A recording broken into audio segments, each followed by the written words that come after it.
en HCM Radio TV, de frente con la verdad.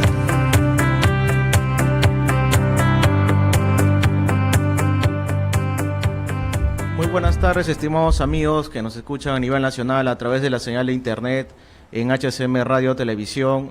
Bueno, un día viernes, un día más sobre nuestro programa, donde el día de hoy tenemos a un gran invitado que es Luis Yepes, quien es abogado, profesor catedrático en Derecho Internacional y en Relaciones Internacionales, especializado en Georgetown University, además de otras especializaciones más que tiene en el tema.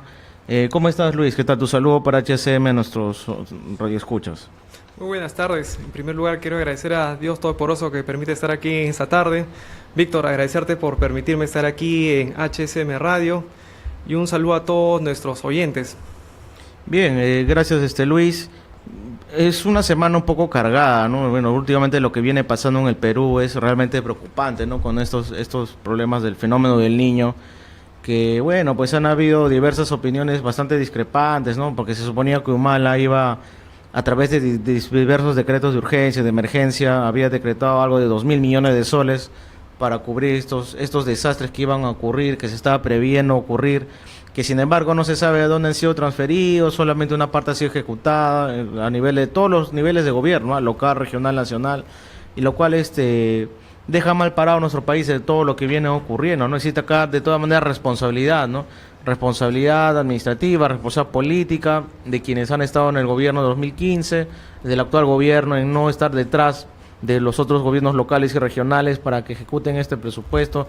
Y realmente bueno, preocupa, ¿no? Lo que viene pasando en el norte, en el centro del Perú, cómo está golpeando los desastres naturales, los fenómenos meteorológicos al país, ¿no? Y también se ha adquirido un satélite, ¿no? Un satélite que en el gobierno de Humala, que también nunca hasta ahora no funciona, ¿no? ¿Cuál es tu opinión al respecto, Luis? ¿Cuál es tu mensaje a los que nos siguen por el internet? Bueno, en primer lugar, mis condolencias para muchas personas que han fallecido. Lamentablemente este fenómeno, que no es solamente nacional, sino que es un fenómeno global, nos ha llegado. Si es que no le ocurría a Lima, tengo que decirlo, realmente no hubiéramos tenido la preocupación de todo el Perú. Lamentablemente en ciertos ámbitos vemos que el Estado todavía está demorando poner y determinar lugares estratégicos para la ayuda que necesitan muchas de nuestras poblaciones. La verdad que es muy lamentable, pero espero y tengo la convicción de que el gobierno del Perú va a tomar las medidas necesarias y va a contrarrestar y va a establecer políticas públicas y de programas para poder, digamos, solucionar este problema que es a nivel nacional. Es cierto, Luis, lo que mencionas, ¿no? Las políticas públicas a nivel de política nacional son pésimas, ¿no? Terribles en planeamiento, en planificación, en programación. Estamos en cero a la izquierda. Normalmente tenemos estado apagoincendios que lo único que hacen es tratar de salvar ya cuando la cosa está echada, ¿no? La leche está derramada. Cosa que no ocurre en el derecho internacional, ¿no? Yo algo que siempre me llamó la atención desde que yo estudié en la universidad es por qué en derecho internacional tenemos a gente más capacitada, donde han defendido nuestros derechos territoriales, ¿no? Lo que a veces hasta en guerras han sido vergüenzas, pero sin embargo en el derecho internacional tenemos un campo bastante amplio, ¿no? De intelectuales, tratadistas, que inclusive han servido, sus ideas han servido para, por ejemplo, que hablábamos hace un rato, ¿no? Para que se plantee la Convención del Mar, o para que presida inclusive, creo, la Corte de la Haya, ¿no? Han habido representantes en la ONU, y bueno, incluso, si no más recuerdo, leí que también un abogado famoso había planteado la tesis de las 200 millas, ¿no? Creo que era de la fuerza la Marina, ¿no? La Marina de Guerra del Perú. Y en verdad preocupa, ¿no? Porque sería bueno que de repente la realidad que se plasma de los abogados que se dedican al derecho internacional puedan de repente plasmar algo los señores de política, los congresistas, los gobiernos regionales, locales, los ministros, copiar algo de la decencia y de la buena gestión y patriotismo, sobre todo, que sí se forjan aquellos que se dedican a la práctica del derecho internacional, ¿no? ¿Qué puede decir al respecto, Luis? Bueno, comparto lo primero que mencionaste, Víctor, respecto a lo de políticas públicas primero. Tengo la percepción de que, a pesar de que tenemos un plan nacional, dentro de lo que es la estructura que conozco de ese plan, el Perú todavía no tiene una política de Estado. Es decir, no tiene un plan, digamos, que se prorrogue, un plan que se encuentre todo gobierno. Creo que el Perú, más que todo, tiene políticas, digamos, de cada 5 años que se renuevan, y no solamente lo vemos dentro del sistema ejecutivo, sino que también lo podemos ver a nivel municipal o local. Es importante, creo que lo que ha ocurrido en estos últimos días, no solamente en Lima, sino también en todo el Perú, de que necesitamos eficazmente una política pública, no solamente sectorial, sino también multisectorial, donde todos los órganos del Estado, el Ejecutivo, Legislativo y Judicial, pongan en marcha un sistema que realmente demuestre que somos un país que busca el desarrollo, que busca una vanguardia. Respecto a lo segundo, humildemente, no sé si decir que si solamente los del derecho internacional, digamos, tenemos esa capacidad. Creo que, digamos, todos aquellos que se forman en la ciencia del derecho, y si estudian y si buscan perspectivas para mejorar a su estado, pueden lograr muchos aspectos. Me interesó mucho el comentario que haces mención respecto a que el Perú ha tenido grandes juristas en el ámbito del derecho internacional. No puedo dejar de mencionar al doctor Alberto Ulloa, que ha sido considerado como uno de los... Tenemos también a Raúl Porras Barnechea, canciller, gran defensor de nuestro territorio, sobre todo en lo que fue Tarata. Tenemos a Víctor Andrés Belaúnde, no solamente un gran diplomático, sino también un jurista internacional y filósofo que llegó a ser presidente de la Asamblea General de las Naciones Unidas. Tenemos también al egregio, patricio y arequipeño José Luis Bustamante y Rivero, que presidente del Perú también, sino que también llegó a ocupar la presidencia y juez de la Corte Internacional de Justicia de La Haya. En fin, podríamos mencionar a una serie de personalidades del ámbito jurídico, diplomático y políticos también, que han llegado a ocupar grandes cargos dentro de los organismos internacionales, ya sea de manera universal o de manera regional, y también grandes estaños que han sido, pues no... Tienen mucho tiempo atrás luchando en esas zonas de Afganistán, y bueno, y toda esa franja, ¿no? Peleando desde el tiempo de la Unión Soviética, si no me equivoco, ¿no? Pero digamos que se hicieron más notorios ya en tiempos de globalización con ese atentado. Ahí tenemos a ISIS y bueno, no es la política del terror, ¿no? Lo que ellos aplicaron. Hay que recordar también que en el Perú también hubo terrorismo, ¿no? Con Sendero Luminoso y el MRTA es donde, digamos, llegan a tratar de plasmar un estado del terror, ¿no?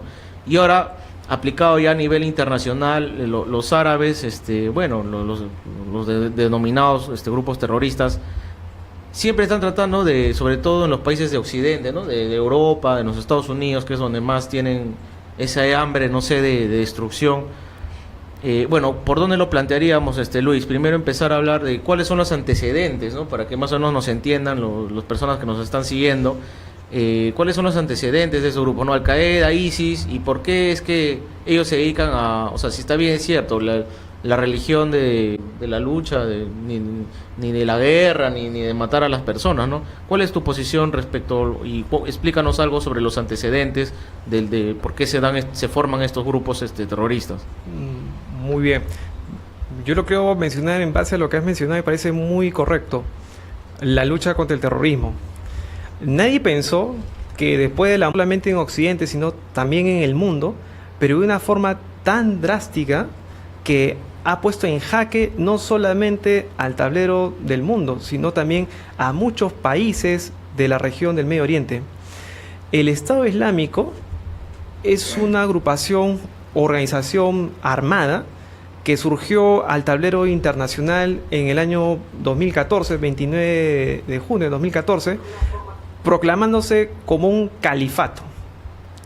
El califato es una forma de donde gobierne un califa, y ese califa está encargado de la aplicación de la Sharia. Como decir el Inca, ¿no? Que no había esa división de poder, sino que tenía la representación, digamos, por decirlo así, ¿no? No es un presidente que tiene solamente el ejecutivo, sino que es como el señor, el cacique todopoderoso, ¿no? Algo así, ¿no? Es una representación divina en el contexto, claro, digamos, del Islam. Del Islam. ¿No?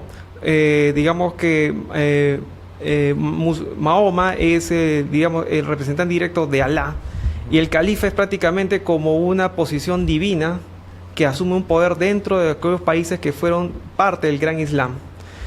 El Estado Islámico, en general, es una organización que hoy en día no solamente ha generado una serie de barbaridades, una serie de terror, sino que también ha generado una serie de complicaciones, no solamente a las políticas nacionales, sino también al propio derecho internacional, de cómo combatir jurídicamente contra esta amenaza que ha sido considerada hoy en día como una amenaza global. No solamente la amenaza global de nuestro tiempo es el cambio climático.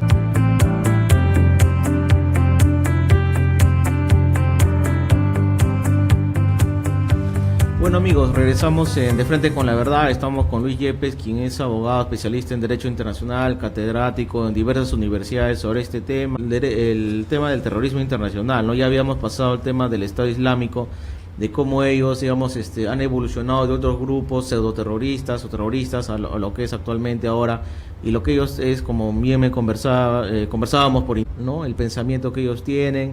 Y lo que preocupa, digamos, no es tanto el hecho de que ellos quieran ser independientes o no territorialmente, sino lo que realmente preocupa es la ideología radical y los actos de violencia que ellos cometen, ¿no? Que estos atentados que a cada rato se ven allá en los países del Medio Oriente, especialmente en Siria, en Irak, en Afganistán, y sabe Dios cuántos más, porque eso es lo que nos enteramos, ¿no? Por acá, por Occidente, por Sudamérica, en el Perú. Pero realmente cuánta violencia más se estará aplicando, cuántos estados de terror habrá, y sobre todo que ellos empiecen, digamos, ya el pleito ya no solamente ahí, ¿no?, sino que ellos también ya se han trasladado a Europa, a los Estados Unidos, también otros atentados. ¿Por qué, Luis, explícanos por qué estos tantos atentados, ¿no? ¿A qué se debe? Bueno, podríamos resumir lo siguiente. El producto Estado Islámico es la propia creación de un autor que nunca vio con, digamos, de forma con cuidado lo que estaba haciendo, y ese es Estados Unidos. Las intervenciones norteamericanas y de las coaliciones de Occidente dentro del Medio Oriente, digamos, en la guerra contra el terror que inició George Bush a partir de los atentados del 11 de septiembre, no solamente generó una serie de intervenciones, digamos, injustificadas. Las intervenciones que hicieron en Afganistán, en Irak, posteriormente en Libia, en Yemen, ¿no?, derrocando a gobernantes como Muammar Gaddafi, como Saddam Hussein, al propio Osama Bin Laden. Este tipo de situaciones, que no es la única, sino que ha hecho destructurar a los países del Medio Oriente. Hablemos en el caso de... Han dejado, digamos, no solamente sin gobiernos, oponiendo a gobernantes que no tengan una influencia fundamentalista dentro del Islam, sino que eso ha hecho generar una serie de guerras o, digamos, conflictos internos o guerra civil dentro de estos países. La cuestión respecto del Estado Islámico, más de que cómo se está desarrollando hoy en día, es verdad, es un problema latente, sí. Conversamos en interno de que qué pasaría si en el Perú sucede esto, no lo descarto. Arma tienen esto y han generado toda una serie de, digamos, de políticas antimigratorias que hemos visto en ese éxodo respecto a los refugiados.